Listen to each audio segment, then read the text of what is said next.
कांटों से गुजर जाता हूं दामन बचाकर, फूलों की सियासत से मैं बेगाना नहीं।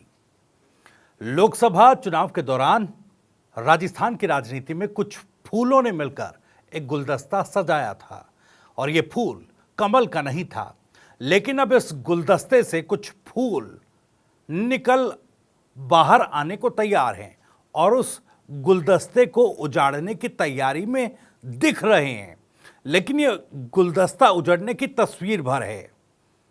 नमस्कार, टीवी 9 राजस्थान पर आज की इनसाइड स्टोरी के साथ मैं हूं भविष्य त्यागी। दरअसल लोकसभा चुनावों में कांग्रेस ने राजस्थान में जिन घटक दलों के साथ मिलकर चुनाव लड़ा था, वही घटक दल आज कांग्रेस को आंखें दिखाते नजर आ रहे हैं। कांग्रेस भी अपनी रीढ़ सीधी कर खड़ी हुई है। अभी प्रदेश में 5 सीटों पर उपचुनाव होने हैं, लेकिन ये जो नूरा कुश्ती दलों के बीच चल रही है, उसके पीछे की असल वजह क्या है, ये मैं आपको आज इनसाइड स्टोरी में बताऊंगा। लगातार भारत आदिवासी पार्टी और आरएलपी यानी कि राजकुमार रौत वाली पार्टी और हनुमान बेनीवाल वाली पार्टी दोनों ये संकेत दे रहे हैं कि वो कांग्रेस के साथ इस बार मिलकर चुनाव नहीं लड़ेंगे। 5 सीटों पर होने वाला उपचुनाव, देखिए 84 खींवसर, झुंझुनू, दौसा और देवली उनियारा पर उपचुनाव होने हैं। अब इन सीटों पर सीट शेयरिंग को लेकर, इस उपचुनाव में सीट शेयरिंग को लेकर कशमकश की और नूरा कुश्ती की स्थिति बन रही है। हर कोई एक दूसरे को आंखें दिखा रहा है। हनुमान बेनीवाल अलग संकेत दे रहे हैं और राजकुमार रौत भील प्रदेश की मांग को लेकर पुरजोर तरीके से अपनी आवाज उठा रहे हैं।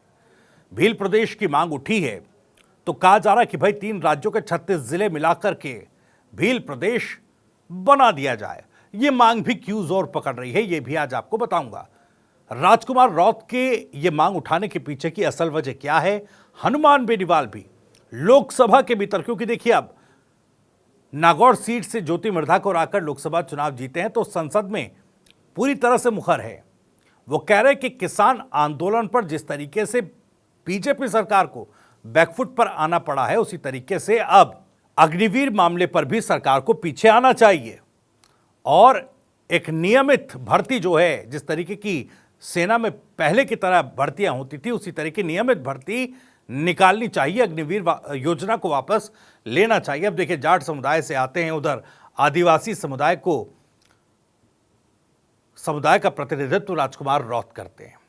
अब इस बगावती रुख का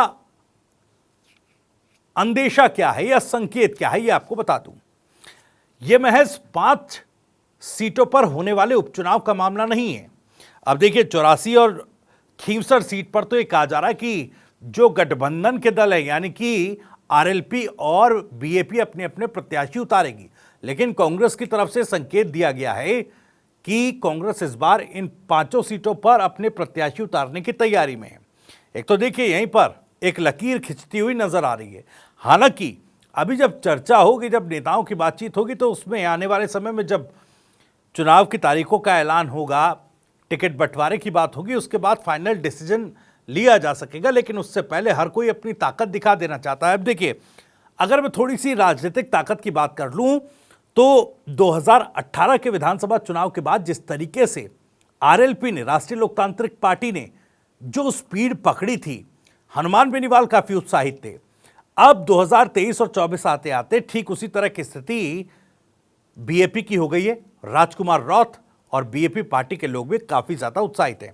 हालांकि बाजी पलटी जरूर है हनुमान बेनीवाल के लिए, लेकिन एक्साइटेड यानी उत्साहित वो अभी भी हैं, क्योंकि वो खुद भी जानते हैं कि उन्हें जितनी जरूरत कांग्रेस पार्टी की है, कांग्रेस पार्टी को भी आने वाले चुनावों में उतनी ही जरूरत उनकी पड़ेगी। एक दिखना होगा। अब जैसे मैंने पहले कहा कि ये जो खींचातान है, ये जो नूरा कुश्ती है, ये केवल इन 5 सीटों पर होने वाले उपचुनाव के लिए नहीं है।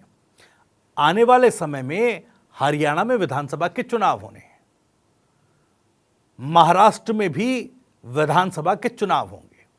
अब इन दोनों ही राज्यों की सियासत को अगर देखें, पहले थोड़ा सा जिक्र कर लेते हैं हरियाणा का। और हनुमान बेनीवाल के कनेक्शन का। क्यों हनुमान बेनीवाल जो महज देखिए एक सीट पर ही, राजस्थान में जो 5 सीटों पर उपचुनाव होने, खीवसर सीट पर ही मजबूत नजर आ रहे हैं, उससे ज्यादा कोई ऑप्शन उनके पास बचता नहीं है। लेकिन फिर भी इतने मुखर क्यों हैं, फिर भी क्यों लालायित हैं अपनी ताकत दिखाने के लिए, अपनी आवाज बुलंद करने के लिए। देखिए हरियाणा में चुनाव होंगे तो जाहिर तौर पर जाट और गैर जाट की राजनीति हरियाणा में हावी होती है। 90 विधानसभा सीटें हरियाणा में हैं और 20 से 25% जाट वोटर आबादी में हैं। यानी कि 20 से 25% जाट वोट बैंक का मतलब है कि अगर जाट वोटर्स हरियाणा में इकट्ठे होते हैं तो फिर कांग्रेस पार्टी वहां पर तस्वीर बदल सकती है। हालांकि हरियाणा में खुद कांग्रेस पार्टी के लिए बड़े जाट नेता के तौर पर भूपेंद्र हुड्डा और उनके बेटे दीपेंद्र हुड्डा मौजूद हैं, लेकिन जिस तरह की सियासत हरियाणा में चल रही है, वहां पर बीजेपी सरकार से अलग होकर जेजेपी अब चुनावी मैदान में आएगी। और इसके पीछे कहा जा रहा है कि जाट वोट बैंक को बीजेपी या यूं कहें कि जेजेपी से छिटकने ना दिया जाए।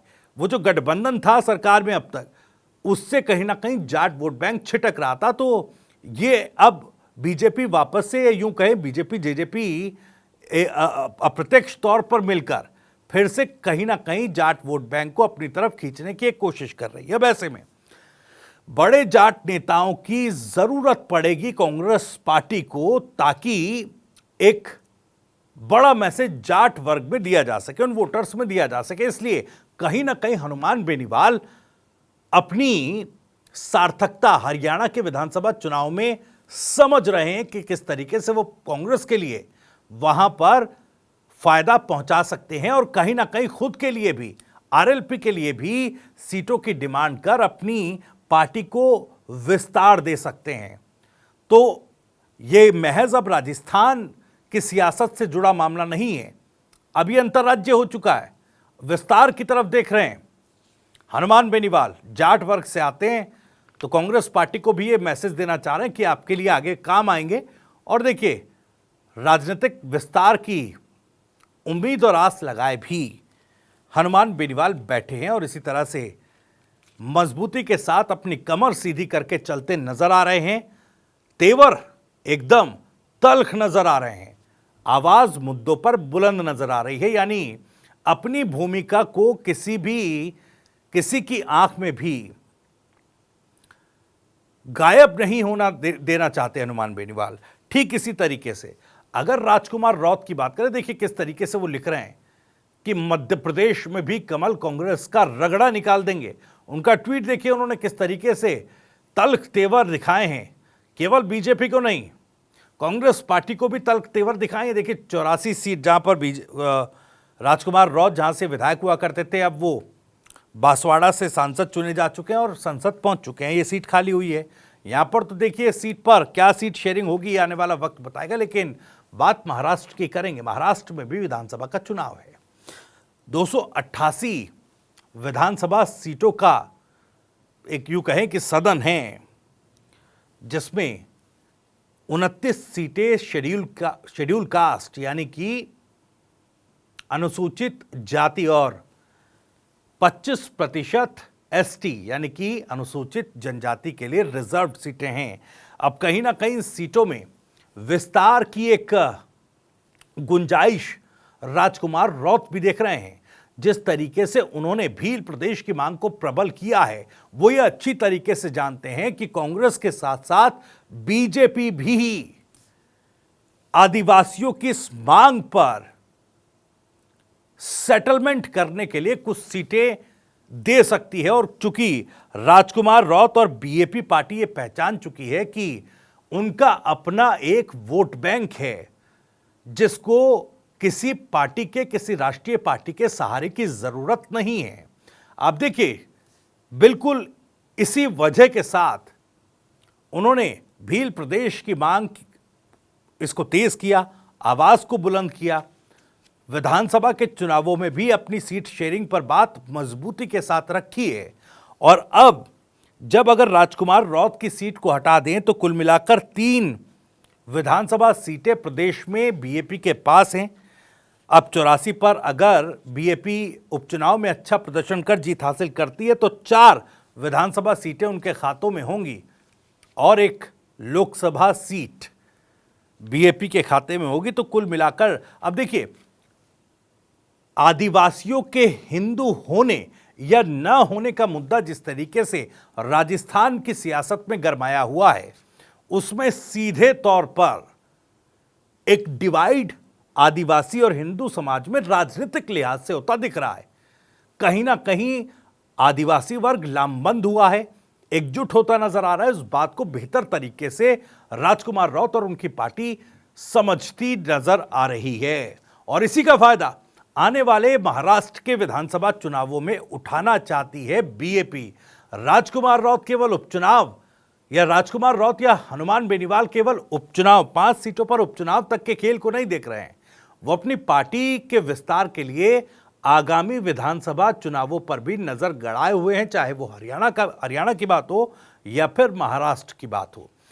अब जो ये बीजेपी का कोर मुद्दा रहा है हिंदुओं को एकजुट करके, अब उसमें कहीं ना कहीं आने वाले विधानसभा चुनावों में बीजेपी को जातिगत फैक्टर्स एक चुनौती के रूप में सामने मिलेंगे। एक तरफ जाट और गैर जाट की राजनीति मजबूत होगी, बीजेपी की कोशिश होगी कि देखिए अगर राजस्थान हरियाणा की बात की जाए तो वहां ओबीसी वोट बैंक जो है, जो गैर जाट ओबीसी वोट बैंक है, उसको एकजुट कर लिया जाए। लेकिन अगर जाट वोटर्स वहां पर एकजुट हो गए, बड़े जाट नेता अगर उस तरह की कैंपेनिंग करते हैं, चाहे भूपेंद्र सिंह हुड्डा, दीपेंद्र हुड्डा या हनुमान बेनीवाल जैसे नेता जो जाट वर्ग में अपनी अच्छी खासी पकड़ रखते हैं, तो फिर बीजेपी के लिए चुनौती होगी। ठीक उसी तरीके से जैसे अब आदिवासी खुद को आदिवासी वर्ग में मैसेज पहुंचा दिया गया है कि वो हिंदू नहीं है, वो प्रकृति को अपना देवता मानते हैं, तो कहीं ना कहीं वो एक डिवाइड,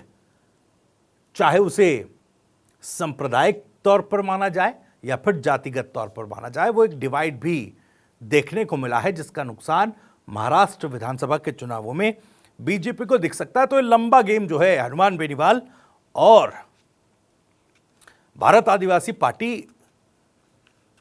खेलती दिख रही है। कांग्रेस किस तरीके से सामंजस्य बनाकर रख पाएगी और बीजेपी कैसे आने वाले समय में इसको हैंडल कर पाएगी, ये अपने आप में एक बड़ा सवाल है। इसी सवाल के साथ आज इस इनसाइड स्टोरी में इतना ही। अगर आपको ये वीडियो और जानकारी पसंद आई हो तो वीडियो को लाइक करें, ज़्यादा से ज़्यादा शेयर करें।